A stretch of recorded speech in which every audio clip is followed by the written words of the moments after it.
오늘은 연중 6주일이자 성모님께서 루르드에 발현하신 날로 세계 병자의 날입니다.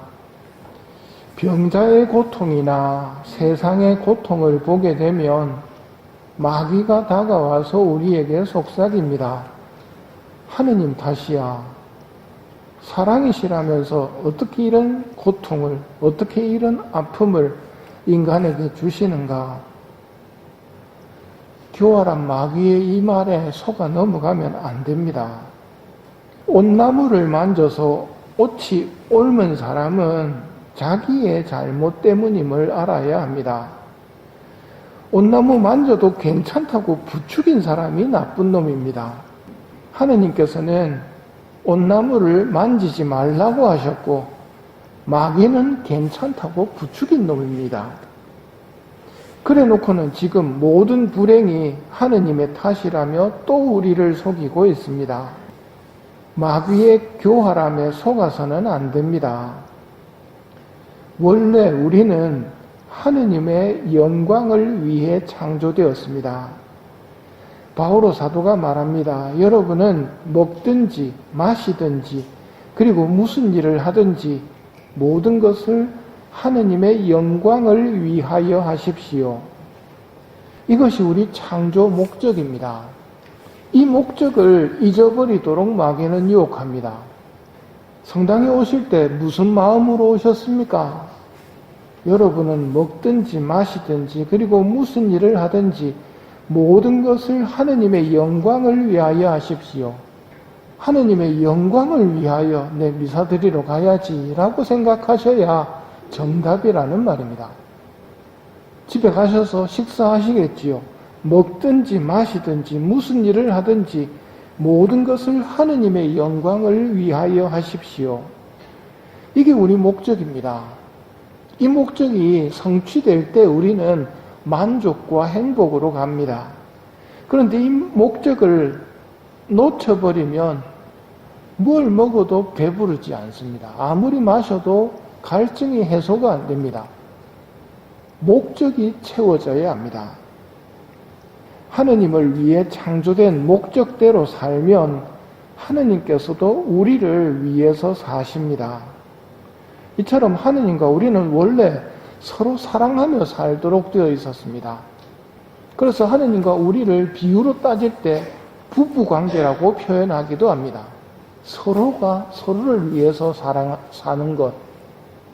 그런데 마귀가 인류에게 다가와서 무슨 유혹을 하느냐면 하느님의 영광을 위해서 살아야 하는 우리에게 너의 행복을 위해서 살아라고 이야기를 합니다.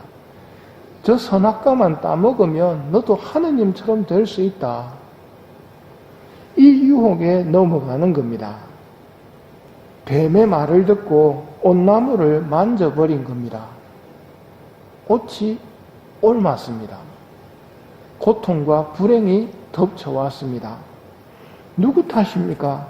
하느님 탓은 아닙니다. 그런데 마귀는 옆에서 계속 하느님을 탓하도록 옆에서 주절되고 있습니다. 이 거짓말에 속아 넘어가시면 안 됩니다. 고통에 빠진 인간은 이것을 해결할 방법도 모르고 해결할 능력도 없습니다. 할 수 있는 거라고는 하느님께 도움을 청하는 것입니다. 하고자 하시면 저를 깨끗하게 하실 수 있습니다. 나병 환자의 이 기도가 우리의 기도입니다. 하고자 하시면 저를 깨끗하게 하실 수 있습니다. 고쳐주십시오라고 요구할 수 있는 권리가 우리에게는 없다는 것을 압니다. 나병 환자가 겸손되이 말합니다. 하고자 하시면 저를 깨끗하게 하실 수 있습니다. 오늘 복음은 그렇게 드린 기도를 예수님께서 들어 허락하시는 모습을 봅니다. 하느님이 어떤 분인가를 이 장면에서 새겨야 합니다. 그게 핵심입니다. 우리는 하느님의 영광을 위해서 살아야 하는데 어떤 하느님이냐면 하느님께 대들고 하느님을 불신하고 뱀을 믿었던 인간의 죄를 용서해 주시고 인간의 죄값과 몸값을 치르기 위해서 당신의 외아들을 내주신 분이 하느님이시라는 것. 사랑이신 하느님을 그렇게 새겨야 합니다. 하느님은 죄 지은 인간을 용서하고 치유해 주러 오셨습니다. 이게 사랑입니다. 사랑은 모든 것을 덮어주고 믿으며 바라고 견디어냅니다. 그런데 우리는 이런 하느님을 본받기보다는 잘잘못을 따지려고 그럽니다. 사랑이 없다는 말이지요. 나를 닮은 너에게라는 책에서 예수님께서 이렇게 말씀하십니다. 너에게 무슨 일이 일어나든 그것이 과거 네 잘못에 비해 너무 가혹한 벌은 아님을 기억하여라. 과거에 내가 하느님께 지은 죄들, 그 죄값을 내가 살아서 받는다면 감당을 못할 겁니다.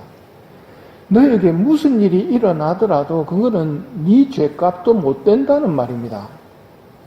그런데 하느님께서는 고통을 바꿔버리십니다. 하느님에 대한 사랑과 이웃에 대한 사랑으로 이 고통을 받아들이기만 한다면 그 고통이 영원한 세상에서 구원과 공로가 되게 만드셨습니다. 이 신비가 뚜렷하게 드러나는 장면이 십자가상 예수님의 모습입니다.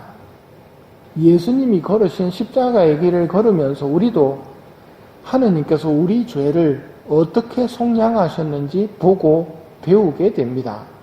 얼마나 우리를 사랑하셨는가 하는 것. 그 다음으로 하느님께서는 우리 죄값을 무엇을 통해서 치르셨는가를 배우게 됩니다. 주님의 십자가로 온 세상을 구원하셨나이다. 이것이 죄의 속량 방법이었습니다. 이제 고통이 새로운 가치를 지니게 되었습니다. 살면서 좋은 것들을 만난다면 그거는 감사할 것들입니다. 세상 사람들은 좋은 것 만나면 기뻐하면서 그걸로 끝나지만 우리는 그렇게 끝내서는 안 되고 반드시 감사를 드려야 됩니다. 반대로 고통이나 불행처럼 안 좋아 보이는 것들이 우리에게 다가온다면 이것을 사랑으로 받아들이고 하느님께 기도하고 하느님께 다가가는 기회로 삼기만 한다면 그것은 공로가 됩니다.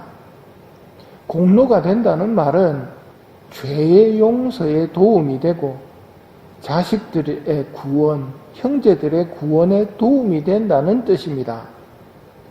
예수님께서 다만 사제에게 가서 내 몸을 보이고 내가 깨끗해진 것과 관련하여 모세가 명령한 예물을 바쳐 그들에게 증거가 되게 하여라.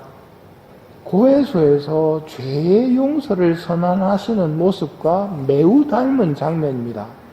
다만 사제에게 가서 내 몸을 보이고 깨끗해진 것과 관련하여 예물을 바쳐 증거가 되게 하여라.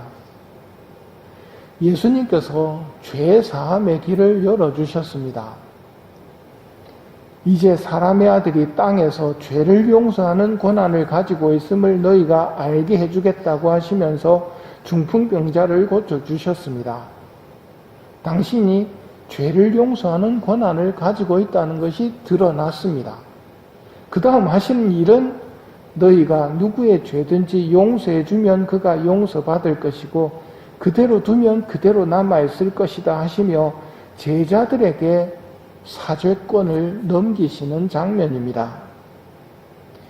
죽음에 이르는 병으로 불리던 죄가 용서받는 길이 열렸습니다. 전적으로 하느님의 선하심 때문에 가능한 일이었습니다. 우리는 하느님께 정말 못할 짓만 하였습니다. 그런 우리를 용서해 주십니다. 그런 우리 죄를 고백만 한다면 용서해 주시는 하느님을 만납니다. 하느님을 닮는 삶을 사는 것이 우리가 해야 할 일이고 그게 사랑의 삶입니다. 즉 형제들의 잘못을 용서해 주며 사는 것. 그리고 먹든지 마시든지 무슨 일을 하든지 하느님의 영광을 위해서 살아야 하는 우리의 목적을 다시 한번 되찾게 되는 것이 고해소에서 나온 우리들의 모습입니다.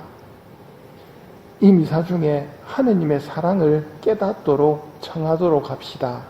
그리고 세계 병자들을 위해서도 이 미사를 봉헌하도록 합시다.